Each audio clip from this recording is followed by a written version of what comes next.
Everyone, वाती classes में आपका वेलकम है। और यहाँ देखिए, ये जो सीरीज है रैपिड 50 का, ये उन स्टूडेंट्स के लिए काफ़ी ज़्यादा यूज़फुल होगा जो कॉम्पिटिटिव एग्जाम्स की तैयारी करते हैं, स्पेशली फॉर बीपीएससी। ठीक है, यूपीएससी। हालांकि यूपीएससी का लेवल और टफ होता है, लेकिन इसमें जो आपका पर्टिकुलर सब्जेक्ट है, history, politics, geography, economics, science, Bihar special, previous year papers और करंट अफेयर्स, जितने भी इंपॉर्टेंट टॉपिक्स हैं सबके 50 क्वेश्चंस का ईच सेट आपको मिलेगा। ठीक है, पर्टिकुलर। अब जान लीजिए, इस चीज़ को इम्पॉर्टेंट इसलिए ये भी है क्योंकि सारा कवरेज जो है वो एनसीईआरटी और स्टैंडर्ड बुक से लिया गया है, तो ये आपके लिए हेल्पफुल होगा ही होगा। ठीक है, तो इसमें रैंडमली आप किसी भी वीडियो को किसी भी टाइम 5 मिनट से 10 मिनट से ज़्यादा का वीडियो नहीं होने वाला है, तो आप रैंडमली वीडियो को स्टार्ट करेंगे, अपने नॉलेज को इनक्रीज़ करेंगे, और आई होप कि आपको ये वीडियो पसंद आएगा।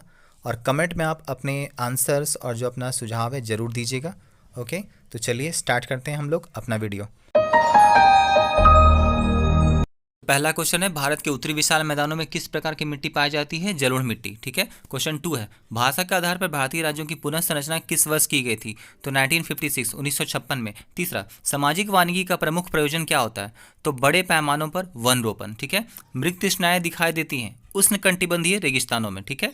उत्तरी मैदानों में गंगा नदी किस जगह से होकर बहती है? तो आपका आंसर है लखनऊ। ठीक है। पीर पंजाल पर्वत श्रेणी जो है वो कहाँ स्थित है? जम्मू कश्मीर में स्थित है। निम्नलिखित देशों में से कौन सा भारत का पड़ोसी देश नहीं है? ऑप्शन में रहेगा आपका नेपाल था, जापान था, तो यहाँ पे जापान। ठीक है, क्योंकि ये एक द्वीप है। ठीक है।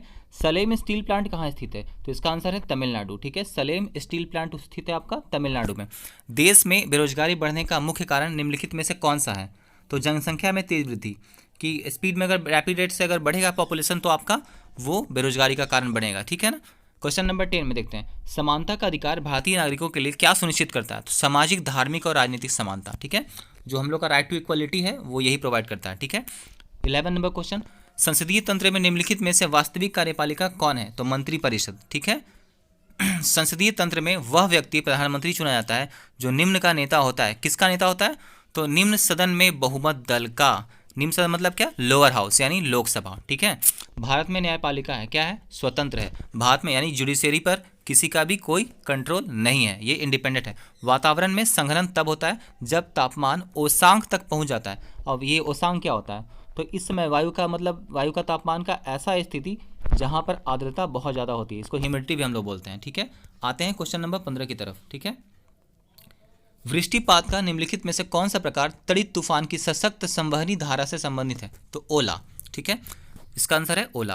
पृथ्वी के विभिन्न भागों में वनस्पति एवं जीव जंतुओं में पाए जाने वाली भिन्नताओं के लिए निम्नलिखित में से कौन सा कारक उत्तरदायी है? तो उत्तरदायी भौतिक पर्यावरण में परिवर्तन, मतलब ग्लोबल चेंजिंग। ठीक है।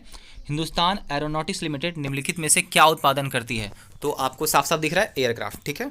कथकली नृत्य कहाँ संबंधित है? तो केरल से। ठीक है। बिहार में सिंदरी किस चीज़ के लिए प्रसिद्ध है? तो रासायनिक उर्वरक के लिए। बहुत पुराना है, आपको सबको पता होगा। ठीक है। निम्नलिखित में से किस रूसी यात्री ने सर्वप्रथम अंतरिक्ष में कदम रखा था? तो यूरी गागरिन, ये रशिया के हैं, याद रखिएगा। ठीक है। प्रकाश वर्ष किसकी इकाई है? देखिए, तो प्रकाश वर्ष किसकी इकाई है? डिस्टेंस यानी दूरी की इकाई है। सर्वाधिक भू परिमाण वाला देश कौन है? तो रशिया यानी रूस। पाई क्या है? तो पाई एक इरेशनल नंबर, जिसको हम लोग अपरिमेय संख्या ही बोलते हैं। खून का वो महत्वपूर्ण घटक जो स्कंदन में सहायता करता है, उसको हम लोग बोलते हैं प्लेटलेट्स। ठीक है। अंतर्दहन इंजन में कौन सा उपकरण हवा और पेट्रोल को मिलाता है? तो कार्बोरेटर। ठीक है। निम्नलिखित में से किस प्राकृतिक क्षेत्र की जलवायु विशेषता में शुष्क गर्मियां और आर्द्र सर्दियां पाई जाती है? तो भूमध्य क्षेत्र के एरिया में ऐसा होता है। ठीक है।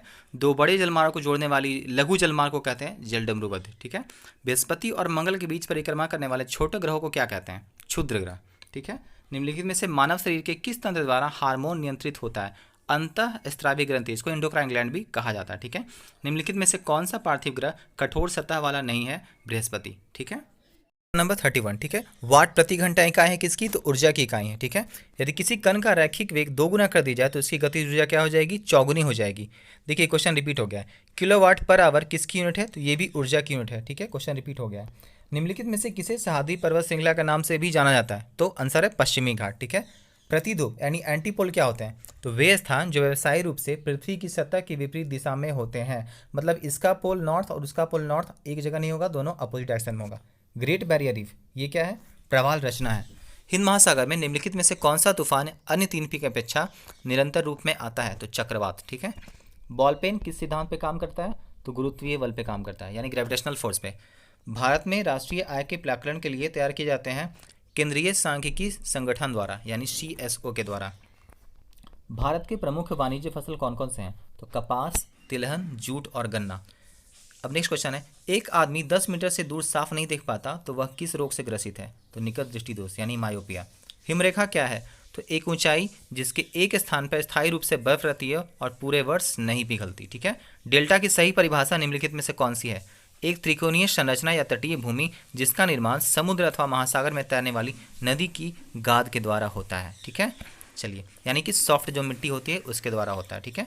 निम्नलिखित में से किस प्रकार की जलवायु में लैटेराइट मृदा विकसित होती है? तो आर्द्र उष्णकटिबंधीय क्षेत्र। ठीक है। अब है क्वेश्चन नंबर 45। इंग्लैंड के हाउस ऑफ कॉमन्स द्वारा भारत के किस गवर्नर जनरल पर महाअभियोग चलाया गया था? वॉरेन हेस्टिंग्स में। ठीक है। ये काफ़ी ज़्यादा यहाँ पर रिच हो गए थे यहीं के पैसे से। जनगणना 2011 के अनुसार भारत में साक्षरता की दर कितनी है? तो 74.04%। ठीक है।